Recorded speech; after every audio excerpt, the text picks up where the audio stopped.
All right, hey everyone, welcome to another segment of Tuts Poems. How you doing? I'm Ronald Smith, but the star of the show is the man, Mr. John Tutson. How you doing there, sir? What's going on with I you? I am doing great. I am in my element, because the NBA is basketball is my favorite sport, and Curtis Blow. it's All right, so I got my all got my right. team shirt on, and I I'm see, gonna definitely. yeah, and Uh-huh. I'm gonna read a poem that was inspired, by the game of basketball. Oh, really, man? Hey, I like basketball too, definitely. So for all you sports fans out there, and John, he's a coach as well, and from Chicago, what the South Side, huh? Yep, South Side of Chicago. South side of Chicago. Okay. Well, hey, to all you poets out there, hey, make sure you tune in and let other folks know. Okay. We would love to definitely even have you on as well, but this is definitely to encourage a lot of you poets out there and writers. And hey, we would love to hear your pieces. Okay. So, hey, go ahead, Mr. John. I'm going to let you take it away now. Okay, this poem is called "The Legend of Ruffin Marshall," and it was inspired by just NBA ball players. So I made my own basketball superhero, and his name is Ruffin Marshall. The first poem that I'm going to read is called "The Start of Something Big." When Ruffin Marshall was a little boy, his dad brought home a brand new toy. It was a basketball to roll around, and Ruffin never put it down. He fell in love with his ball that day and put his other toys away. Ruffin went to sleep with his ball that night. After that, it never left his sight. It was funny to watch that 2-year-old trying to dribble a ball he could barely roll. He would slap it and slap it with his little hand, pick it up, and then drop it in a garbage can. Then, when he was 3 years old, his dad bought him a basketball goal. At 8 years old, he declared with pride, "Daddy, I'm ready to play outside." If you're really going to be good at this sport, then I'll have to play on a full size court. When he first went out, the kids laughed at him. He was 5 feet shorter than the 10-foot rim. He said to them in a grown up way, "Laugh all you want, but I came to play." So they split into two 5-man groups. Ruffin's first shot went through the hoop. He shot 10 times and they all went in. Those kids never laughed at him again.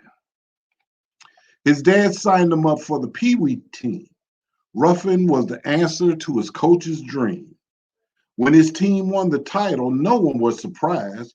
He won the assist, rebounds, and scoring prize. By the age of 10, Ruffin was better than good. He was a legend in his neighborhood. During the next 3 years, he tore that league apart. When you saw him play, it was like viewing art. His jump shots rained like a thunderstorm. His layups perfect. He had textbook form. His hands were both extremely fast. He could dribble, shoot, and really pass.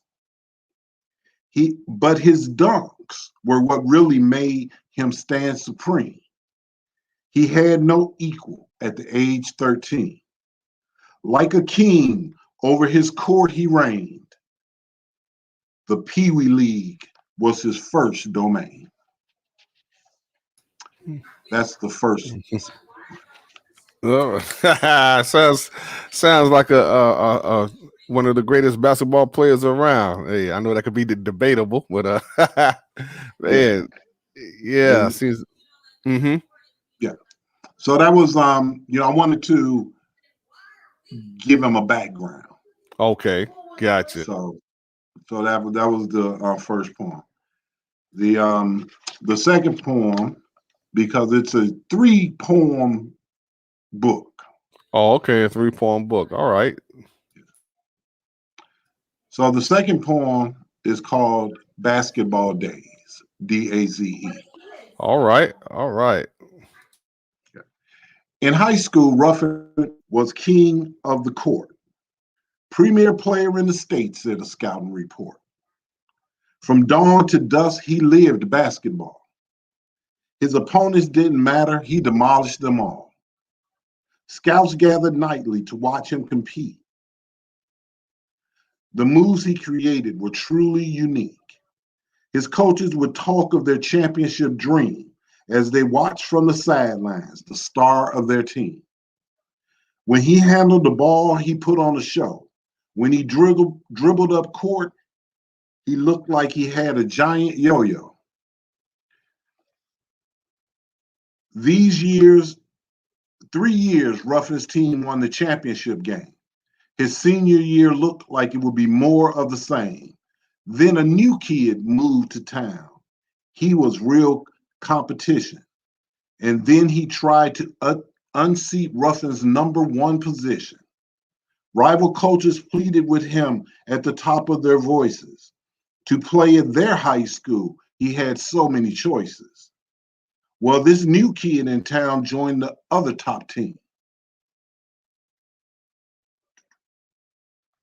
And the championship game would be a showdown, it seemed. This was one event everyone wanted to see. The sports writers billed it as the great rivalry. Before the game started, tickets sold out. Let's get this game started, you heard the crowd shout. The team started warm-ups. All eyes were on Ruffin. Then slam, bam, jam, that new kid was on the other side stuffing. Ruffin paid no attention to the new kid's show. Game time was upon him. He was ready to go. Both coaches were nervous. This was for the prize. That competitive flame was in each player's eyes. The crowd was ready for the game to begin. Could this new kid actually be as good as Ruffin? It was a heck of a game right from the start. Ruffin dribbled, shot, and passed, picking the defense apart. But that new kid was good, a ball handling magician. After the half, score was kept by a mathematician. At the close of the half, Ruffin threw up a shot, which zipped through the net at the buzz of the clock. The team ran to their locker rooms only half through. The score tied at halftime, 62-62. That new kid had 30 points, Ruffin 28. The second half was in 5 minutes and the crowd couldn't wait. With intermission over, the teams hit the floor. The new kid grabbed the ball and proceeded to score. Back and forth it went, those boys matching point for point. The noise from the crowd shook the roof on that joint. As time ticked down to the final minute, the stadium didn't have one calm person in it. Ruffin got the ball and he dribbled up court, weaved through the team, and took a shot which fell short. It went towards the glass, but just missed the rim. That new kid rebounded and ran, Ruffin right behind him. He zigged to the left, then zagged to the right. From the free throw line, he took off into flight. Ruffin leaped up at the very same time, the distance between them as thin as a dime. The new kid was determined to do that rim harm. Ruffin went for the block, but slapped his shooting arm. 2 shots, yelled the ref. Ruffin looked at the score. If the kid hit these 2, they'd be down by 4. With 15 seconds left to go on the clock, the new kid missed a free throw, which hit like a rock. He backed up and wiped his sweaty hands on his pants, stepped back to the line and assumed his shooting stance. As the ball fell through the hoop, the crowd gasped in admiration, but the ref yelled, "No good, lane violation." We're still down by 2, you could hear the coach shout. With 15 seconds left, Ruffin With 15 seconds left, Ruffin was in quite a fix. With time running out, the score 126, 126. 124, 126. Ruffin got the ball and took off for the hoop. Passed the ball to a teammate who threw him an alley-oop. Ruffin grabbed it in midair, then tried to jam it. The new kid went for the block, and boy, did he cram it. The ball fell to the floor. The new kid swiped it and took off. In that flash of a second, Ruffin knew they had lost. The new kid had the ball dribbling fast as he could go. Then he stopped at mid-court and put on a dribbling show. The new kid got fancy and frustrated them all as his team executed their last-second stall. As time ran out, Ruffin looked at the score. What upset him the most was Ruffin 92, new kid 94. After the game, Ruffin sat down and waited as the new kid was surrounded, being congratulated. Ruffin asked, "Why did you move here during my senior season?" "Someone moved in better in my old neighborhood," he said, was the reason. Ruffin learned that whenever you compete, there's a chance you may win and a chance you'll get beat. Wow. Wow, man, that was a very interesting story. Man, how long ago did you write that? I wrote this back in I think 93, 92, 93. Mm-hmm. Wow, man, that's a good story. Hey, Tuts Poems, guys. Those who just tuning in, John Tutson here, poet who just read his book that he wrote back in 92, 93, The Legend of Ruffin Marshall, A Basketball Journey. Did you plan on publishing it even more, or just putting it on the shelves out there, or Amazon? Yeah, I'm thinking of doing all of that and getting everything lined up, and yeah. Okay. Yeah, try to push it, try to market it. Gotcha. Hey, any of you poets out there, those who may be listening, or you may know a poet, feel free to contact Mr. John Tutson. All right. Hey, we would love to, inspire you. If you would like to come on and join here, if you're a poet or if you know some poets, we'd love to read your pieces out there and get it to the people. And if you even want to consider publishing it or so, because poetry is very important. And John has some great pieces here. Man, John, man, tell us how. When did you know that you were a writer? Well, I took my first creative writing course in the late 80s. Mm-hmm. And during that course, we had to write short stories and poems on different subjects. And that was when I found that I like to write the narrative verse. And I also like to try to tell a story while I was doing it. And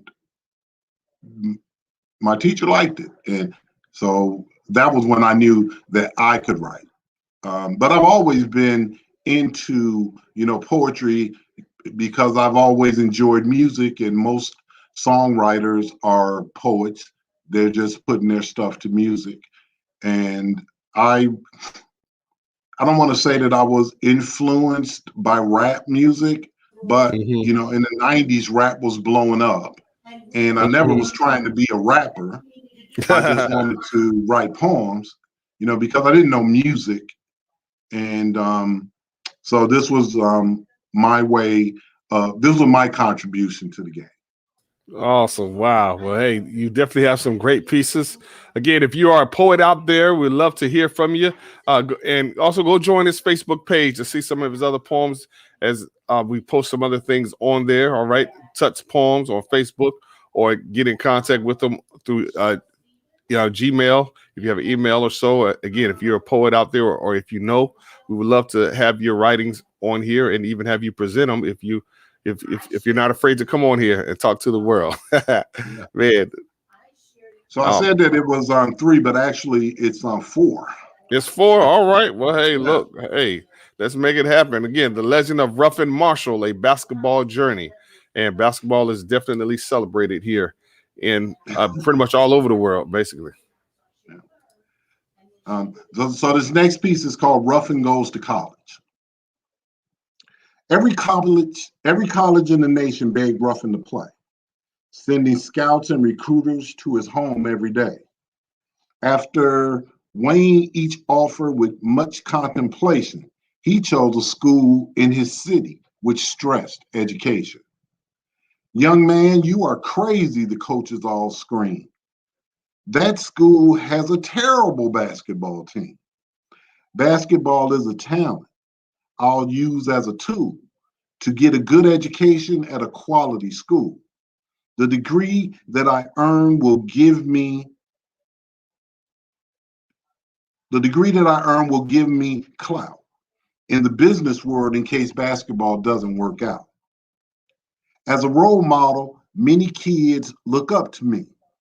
I'm showing them education is my priority. Besides, I have no inclination or desire to roam. Our team will bring that championship home." If Ruffin thought that title was his for the taking, his dream was shattered by a rude awakening. Visiting teams blew them out of the gym. At home games, their own fans booed at them. As the season dragged on, they were a sorry sight, getting embarrassed on the court night after night. Every night, Ruffin scored 50 points or more, but he wasn't getting any other help on the floor. The coach called for a meeting and asked, "What is a team?" "It's folks who combine their talents to achieve the same dream." Ruffin can't do it all, the he told the teammates. "If you guys want to win, you must all pull your weight." After that pep talk, there was a transformation, everyone working towards the same aspiration. No longer a bunch of ragtag team, but a well-oiled precision basketball machine. By the end of the season, they were nationally ranked, rolling over opponents like a large Sherman tank. They were piling up wins at an incredible pace.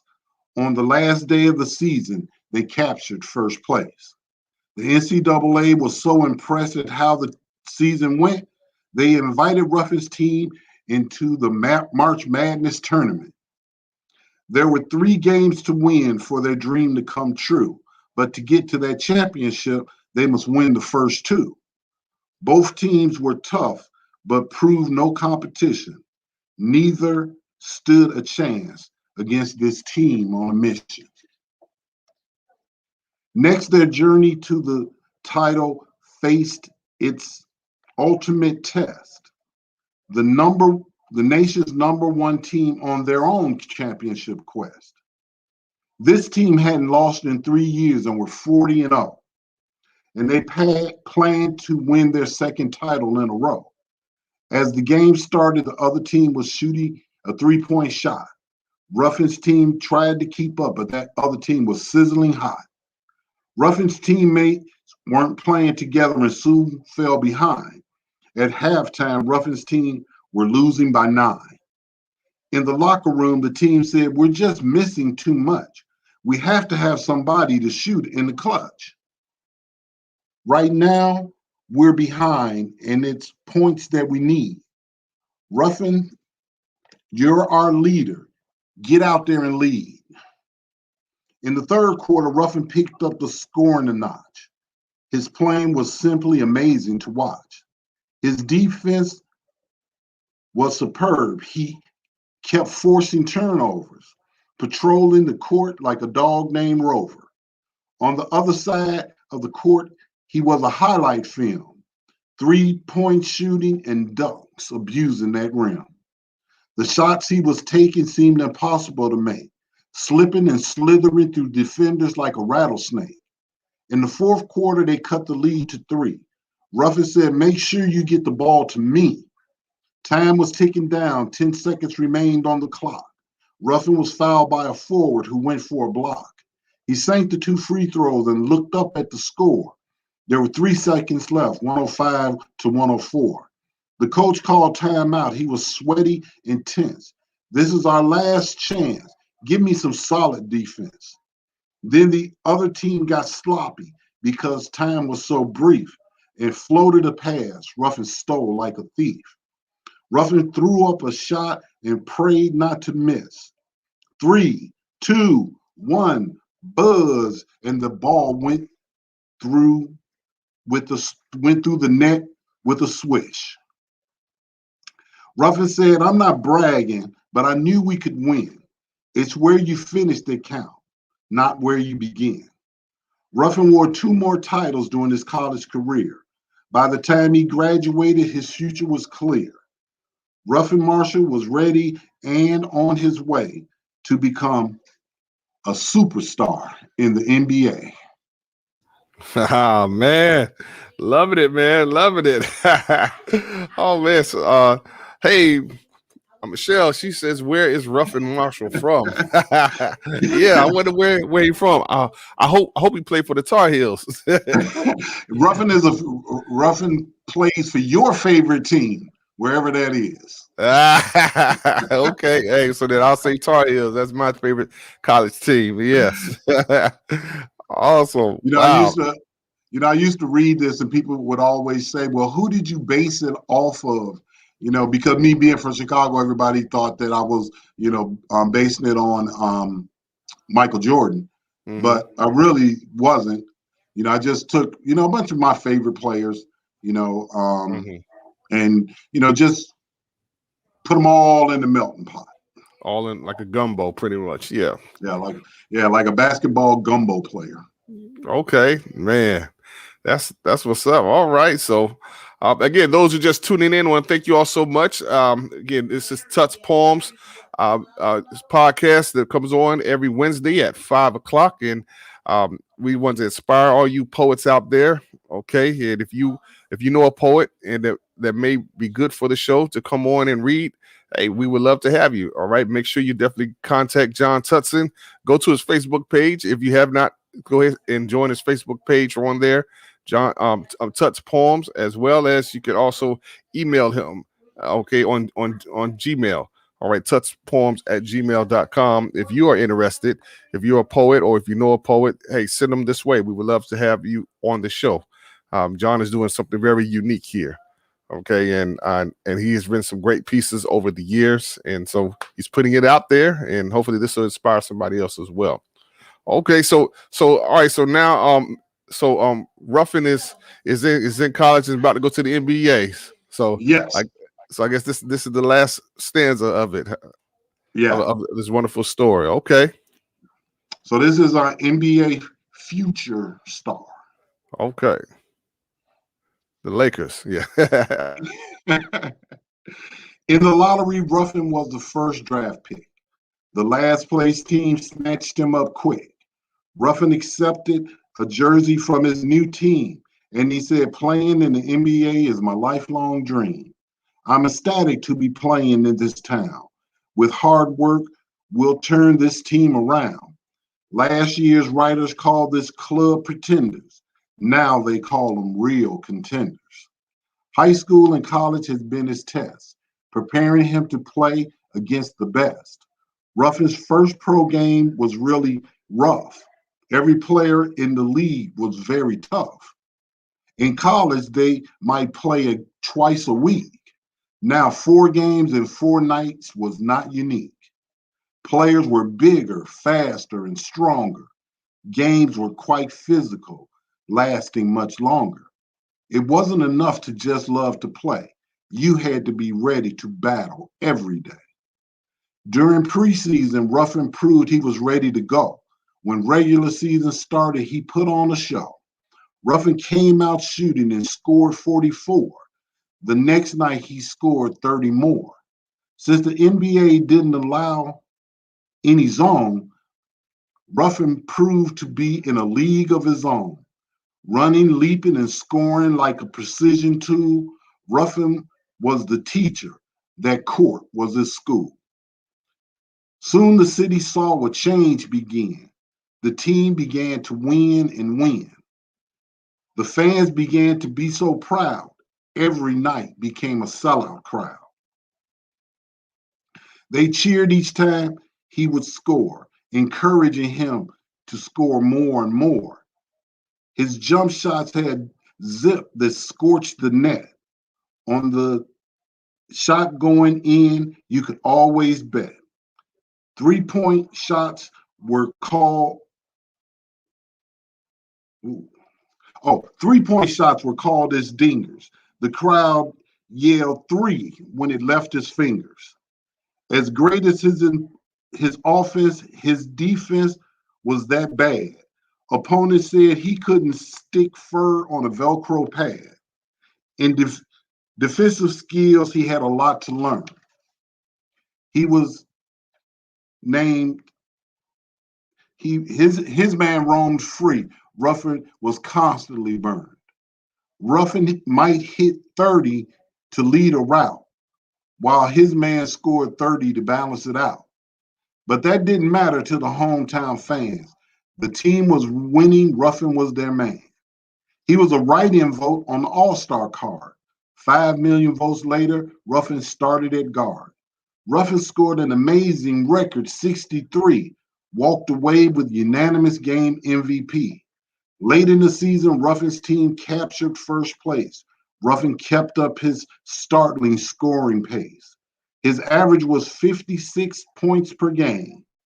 We're number one, all their fans claimed. When the team had clinched a playoff position, the coach said the championship is now our mission. Fans demonstrated their total admiration and gave the team a 10-minute standing ovation. The team moved through the playoffs like a sonic boom, sweeping their opponents off the court like a broom. When they reached the NBA Finals, it was unbelievable. Sports writers said them winning was inconceivable. No one had ever went from last to winning it all. This would be the greatest series in basketball. The defending champions were also ready to go. 3 consecutive titles, won in their 4th in a row.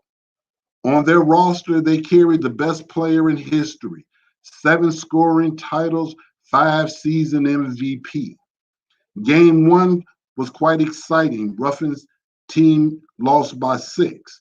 Game 2 saw them losing by 4. They were in quite a fix. At home, they won games 3 and 4. Series tied at 2. Fans begging for more. A split of 5 and 6. This was basketball heaven. Ruffin at home in game number 7. Last year's MVP and Ruffin lived up to all claims. Each was averaging over 30 points per game. For game 7, both teams lined up in tip-off position, ready to attack, was their all-out mission. Basketball had turned into a war of wills to be decided by the team with superior skills. Neither team gave an inch on any play. The game seemed it could go either way. Points matched points. Great plays were made.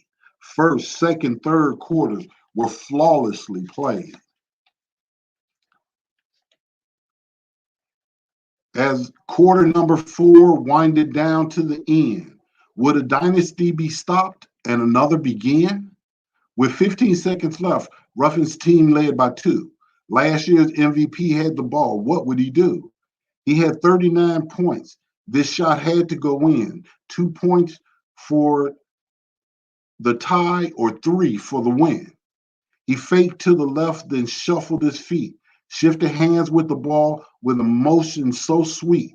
Ruffin swung at the ball, attempting a theft, and just barely touched it as the MVP moved to the left. The stadium was quiet, not one sound at all. Ruffin dove for it as the MVP lost the ball.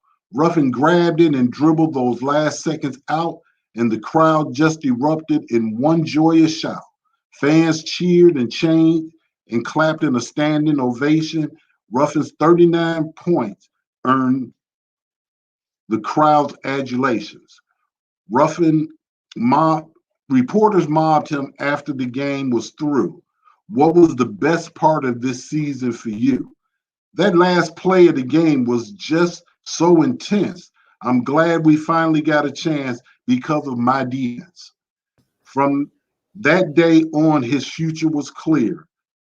A first season MVP, most valuable player, and rookie of the year.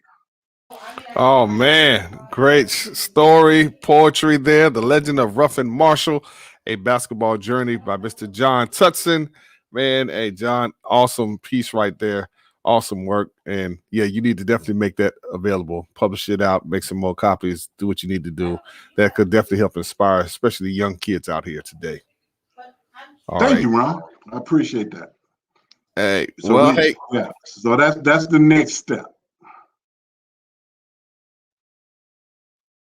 oh, sorry there. That again, thank you all so much for tuning in. Okay. Thank you, Michelle. Thank you, Okay. Michelle. Hey, y'all spread the word every Wednesday, okay, right here on John Tutson's Facebook page. Make sure you go and join it, okay? Tuts Poems. Go and join Tuts Poems. You can catch John live here on Wednesdays at 5 p.m. and doing poetry reading. And if you're a poet out there and you would love to be on, we'd love to definitely have you. Make sure you go and email them, okay, at tutspoems@gmail.com. And yes, I thought I had it. Where is it? Wait a minute. Did I lose it? Oh, okay. All right. Yeah. Here it is. Yeah. Tutspoems@gmail.com. If you're a poet out there, contact John and because he wants to have different poets on and to because poetry is something that's very important. And I want to say it's not a forgotten art, but we have to definitely keep it in the forefront. So, all right. Hey, John, any last words you want to say to the people out there?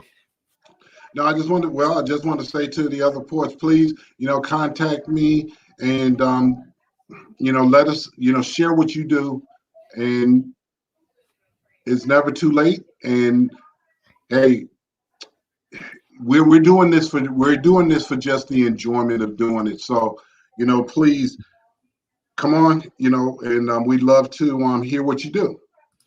There you go. Yes. All right. Hey, it's all for the enjoyment. Okay. And there's some beautiful pieces that need to be heard out there. So there's a Facebook page, Tuts Poems. Go and join it. All right. And get there, contact them, tutspoems@gmail.com. Yeah, Okay. let me know what you think, people, please. Okay, awesome. All right. She said maybe one day she'll share. Hey, we would love to have you. Hey, we've already seen a sample of your work, Michelle. So come on. Come on, exactly. Yes. Yes, let's enjoy life because the world needs to see what you have to offer. All right. Well, you all have a wonderful day, and we'll see you next week right here on Tuts Poems.